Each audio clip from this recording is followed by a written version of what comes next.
If you woke up tomorrow and one side of your body wouldn't move, your arm limp, your speech slowed, your mind screaming but your mouth unable to form the words, what's the first thing you'd think? For most seniors, the answer is the same. It's finally happened. I've had a stroke. Now, what if I told you it might not be bad luck, just your age, or something you couldn't control, but that it could be triggered by one single, everyday exercise you've been told for years is good for your health? And here's the part that should really make you lean in. This isn't running, jumping, or lifting heavy weights. It's something so ordinary, so safe-looking, that you might have done it this week, maybe even today, without realizing it could set the stage for a life-changing stroke overnight. That's why the title says, I'm shocked. This exercise raises stroke risk overnight. Because yes, you can go to bed feeling fine and wake up with a body that will never move the same way again. And when you see the exercise, you might feel that jolt of recognition. The same move you've trusted for years could quietly be forming blood clots, especially in your legs, where they can travel straight to your brain. It's the false sense of safety that makes it so dangerous. This isn't about fear for the sake of fear. It's about protecting the one thing most seniors treasure above all else, independence. Because the cruel truth is that most strokes don't kill you. They leave you alive but trapped inside a body that no longer listens, unable to button your shirt, pour your coffee, or walk across the room without help. And the worst part? The damage doesn't take years to build up. It can happen in a single night. So, before we go further, promise yourself you won't dismiss this just because it sounds simple or because you've done it for years without trouble. Stroke risk doesn't come with a warning. It doesn't follow a neat schedule. It builds in silence until the day it doesn't. And that's why in the next few minutes, I'm going to show you what the exercise is, why it's risky for seniors, what signs to watch for, and exactly what to do instead so you can stay active, strong, and safe. Because this isn't just about fitness. It's about keeping your brain sharp, your speech clear, and your freedom fully in your control for as long as you live. When was the last time you stopped to ask yourself, is the exercise I'm doing actually helping me, or quietly setting me up for disaster? Maybe it's a move your physiotherapist taught you years ago, a senior-friendly workout from YouTube, or something you've done since you were young because it just feels right.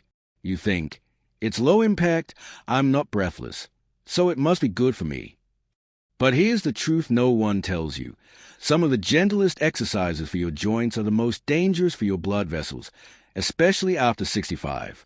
And sometimes, the ones that feel the safest are the ones quietly creating the perfect conditions for a stroke.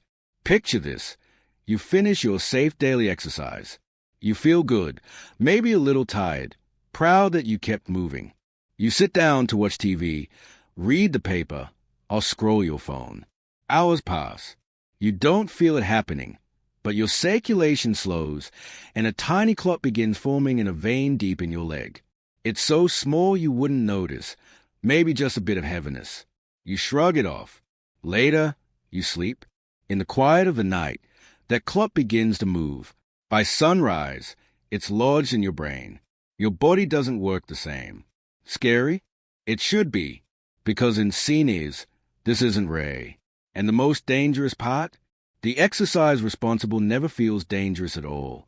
It feels productive, even virtuous, and that false sense of security is exactly what makes it risky.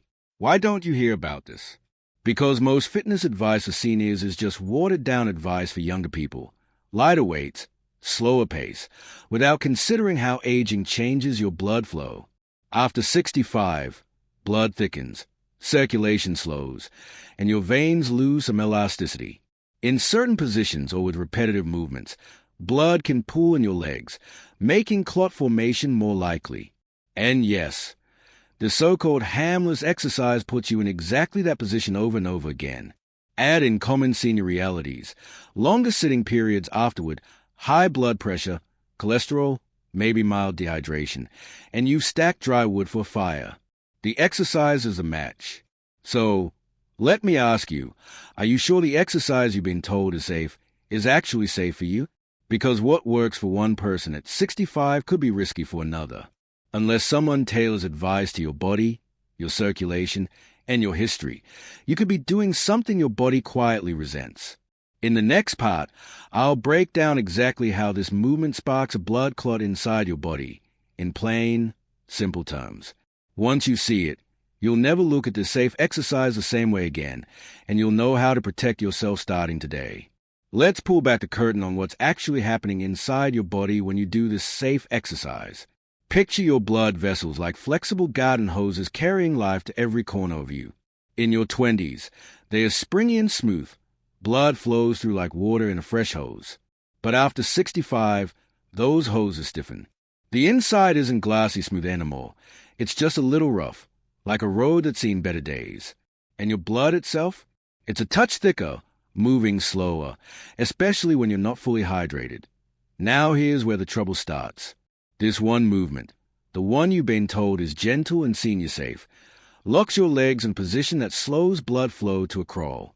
Imagine a fast-moving river suddenly dammed into a still pond. In that stillness, tiny clumps of blood cells begin to gather. That's not pain you'll feel. It's a clot quietly being born. Your body makes clots all the time to stop bleeding when you're hurt. But here, there's no injury. Just blood pooling where it shouldn't. And in seniors, with vein valves that aren't as snappy as they used to be, that pool gets deeper faster. You're thinking about your breathing and your form, but inside, your veins are struggling to push that blood uphill toward your heart. Add one more ingredient to this mix, inflammation. A little stiffness from arthritis, an old injury, or even mild swelling makes the inside of your blood vessels stickier, almost like flypaper for platelets. Now combine sticky vessel walls with slow, pooling blood. You've just created the perfect clot factory, and you won't feel a thing while it's happening. The scariest part? You don't have to be doing this for hours. Sometimes just 15 minutes is enough to spark the process, especially if you've got varicose veins, high cholesterol, or a smoking history. And unlike sore muscles, there's no warning ache, no red flag mid-movement. You could feel energized and still have a clot forming in your leg veins at that very moment. Then one day, maybe later that evening, it breaks loose. In seconds, it's swept up toward your lungs or, worse, a small vessel in your brain. That's when minutes matter, because that's when a stroke begins. And this is why so many seniors are blindsided. The people most at risk are often the ones trying hardest to stay healthy. Tomorrow, I'm going to tell you how to catch the early signs, the little changes in your body that can warn you hours before disaster.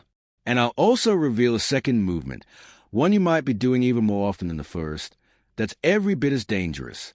Now here's something you won't hear from your health coach. The most dangerous thing for your heart and brain after 65 isn't skydiving, running marathons, or lifting heavy weights. It's a simple, everyday move you've probably done this morning without thinking. On the surface, it feels harmless, but combine it with 3 invisible changes that happen to nearly every senior. Stiffer blood vessels, a weaker pump from the heart, and thicker blood. And you just built the perfect trap for a silent stroke. No pain, no warning, no clue it's even happening. Just a tiny clot quietly forming, ready to strike while you're sleeping. I'll break down exactly how this happens in a moment, but first, ask yourself, how many times have you been told this move is good for you, without a single mention that it could be fatal? That's the hidden danger, and why so many never see it coming. Imagine your blood vessels as one springy garden hoses that could bend and twist without a problem. But now, after 65, those same hoses are stiffer, narrower, and lined with tiny deposits you can't see or feel. The moment you do this one everyday move, a move so ordinary you might have done it this morning, your blood pressure doesn't just rise. It spikes, shooting up 30, 40, sometimes even 50 points in seconds. Thick, sluggish blood is suddenly forced through those tight, brittle pathways, scraping the walls like sandpaper. All it takes is one fragile speck of plaque breaking loose, traveling up to your brain, and lodging in the wrong spot, and you've gone from feeling perfectly fine to having a stroke in minutes. The most frightening part? There's no pain, no dizziness, no hint that it's coming, unless you know the subtle warning signs your body gives you hours, or even days, before disaster strikes. Most people think strokes strike like lightning, sudden, random, and impossible to predict. But the truth is, your body often sends out quiet distress signals hours or even days in advance. The tragedy is, most seniors mistake them for just part of aging. Maybe you rise from your chair and feel a quick, dizzy sway. Maybe your vision in one eye fades for a few seconds, then snaps back as if nothing happened. Or perhaps there's a brief tingling in your cheek or hand that vanishes before you can even mention it to someone. These aren't harmless quirks. They're like the faint smell of smoke before a fire. Even a sharp, unfamiliar headache can be your brain's SOS. The danger? The very exercise we are discussing can spark these early warnings by forcing already fragile blood vessels into momentary crisis. Ignore them, and the next episode may not be a warning at all. It could be the real thing. In the next module, you'll see exactly why this one common movement makes those warnings appear almost overnight, and why stopping it might save your brain. The real danger isn't that this exercise is bad for everyone. It's that it traps seniors in a perfect storm of pressure, strain, and blocked blood flow. Imagine bending forward or twisting while holding your breath to brace your core. In that split second, your chest and belly become a pressurized chamber, blasting your blood pressure upward like a fire hydrant turned full force. A younger body's arteries can flex and absorb the hit, but in seniors, where vessels may already be stiff or narrowed, that spike is like a hammer slamming into fragile brain tissue. Worse still, if you're lifting weight overhead, a barbell press, a heavy object, or even a resistance band pulled the wrong way, the strain doesn't just go to your arms, it surges into your neck, squeezing the carotid arteries, the brain's lifeline. Throw in a quick head tone, and you've got the perfect recipe for a clot to break loose or a vessel to tear. The chilling part? You can feel absolutely fine as it's happening, until hours later, when the stroke hits. In the next module, I'll reveal the exact exercise so many seniors are unknowingly doing, and the safer, stroke-proof move you can swap in today. Here it is, the exercise quietly putting thousands of seniors at risk of a stroke overnight, the heavy overhead press. It doesn't matter if it's a barbell, dumbbells, or even a light kettlebell. The moment you stand with locked knees, hold your breath, and push that weight straight overhead, your blood pressure can skyrocket in seconds. The strain clamps down on your neck arteries like a vice, and in older adults with stiffer, narrower vessels, that's enough to set off the chain reaction that ends in a stroke. The cruel part? This move is often recommended for upper body strength in generic fitness guides, with zero warning for anyone over 65. But you don't have to sacrifice strength to protect your brain. Swap it for a seated front raise using light dumbbells or even water bottles, back supported, elbows slightly bent, lifting only to shoulder height. You'll still sculpt strong shoulders and arms, but without spiking blood pressure or compressing the arteries that feed your brain. In the next module, we'll uncover the simple breathing mistake that can turn almost any safe workout into a silent threat and how to fix it instantly. You might think you're safe now that the heavy overhead press is gone from your routine, but here's the chilling truth. Even the gentlest, safest-looking exercise can turn deadly if you make one silent, split-second mistake. That mistake? Holding your breath while straining, something fitness experts call the Valsalva maneuver. In those few seconds of breath holding, your blood pressure can skyrocket by 40% or more, your heart is slammed with sudden force, and your neck arteries are squeezed like a vice, a dangerous cocktail for seniors with stiffer blood vessels. The worst part? You won't feel a thing until the damage is done. That's why some seniors suffer strokes or heart events in the middle of a harmless set of curls, squats, or even lifting a grocery bag. The fix is simple, but almost no one does it right. Breathe out during the hardest push or lift, and inhale as you return. Whether it's a resistance band, chair stand, or light dumbbell, this one habit can keep your blood pressure stable, your brain safe, and your strength growing. And in the next module, you'll discover the second hidden danger, one that quietly builds for weeks until it explodes into a medical emergency.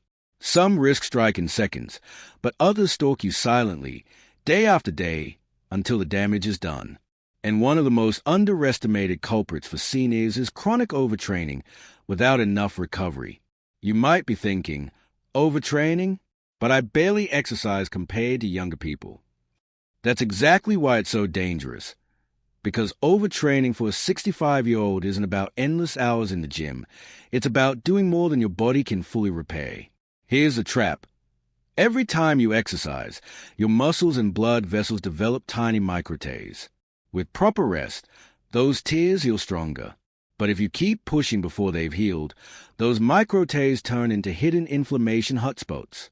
Over weeks and months, this silent inflammation can harden arteries, loosen plaque, and make blood clots far more likely, the perfect setup for a sudden stroke. I've seen seniors who felt proud of keeping up their routine right up until they collapsed during an ordinary walk or after a light workout, never realizing their body had been waving red flags for months. The fix is deceptively simple. Schedule rest days as deliberately as workouts. For most seniors, that means at least 48 hours between strength sessions for the same muscles and alternating high and low intensity days. This isn't slacking. It's strategic insurance for your heart and brain. And in the next module, we'll expose the most overlooked trigger of all, a workout habit many seniors do on purpose, thinking it's healthy, that can turn into a life-threatening event in under 30 minutes. Now, here's where things get even more dangerous. And I'm not talking about extreme sports or heavy lifting. I'm talking about an everyday exercise so common, so ordinary, that you might have done it just this morning without thinking twice. The scary part? It's the combination of how seniors usually do it and the changes in your body after 65 that make it a perfect storm for strokes. Your blood vessels aren't as elastic as they used to be, your heart doesn't pump as efficiently, and your blood tends to be thicker, more prone to clotting. Put those three factors together with the strain of this movement, and you create the ideal condition for a clot to form and lodge itself in a critical artery. And here's the chilling reality. You won't feel it happening. No pain, no dizziness, no warning. Just a small, silent clot drifting through your bloodstream, waiting to make its move while you're resting or even sleeping. I'll explain exactly how this motion sets off the chain reaction inside your body in a moment. But first, ask yourself this. How many times in your life have you been told to do this move as part of a healthy routine, without anyone ever warning you it could be dangerous? Probably hundreds. That's the problem. The advice is outdated, incomplete, and in some cases, flat out wrong for seniors. And it's why so many never see the danger until it's too late. In the next part, we'll reveal exactly what this movement is, why it's so risky after 65, and how to adjust it so you keep the benefits without gambling with your brain. You could be eating right, training smart, and resting well, but one sneaky danger can undo it all in less than half an hour: exercising in extreme temperatures. After 65, your body's thermostat isn't as sharp. Your blood vessels, heart, and brain have to fight harder just to keep you safe. In the heat, those vessels widen fast, your blood pressure drops, and suddenly your brain isn't getting enough oxygen. That's when dizziness, fainting, or a clot shifting toward your brain can strike. In the cold, the opposite happens. Vessels tighten like a vice, your heart pound harder, and fragile plaque can rupture without warning. And here's the shocker. You don't need to be running a marathon for this to happen. A brisk walk in 95 degrees Fahrenheit heat or morning stroll in 35 degrees Fahrenheit cold is enough to trigger disaster. The fix is simple but non-negotiable. Check the weather first. Stick to the golden range, 60 degrees Fahrenheit to 75 degrees Fahrenheit, or move indoors when it's extreme. Hydrate before you start. Dress in layers for the cold, and cool down slowly so your heart and vessels adjust safely. Because at your age, every step you take isn't just exercise. It's a choice to protect your brain, your body, and the life you still have so much to enjoy.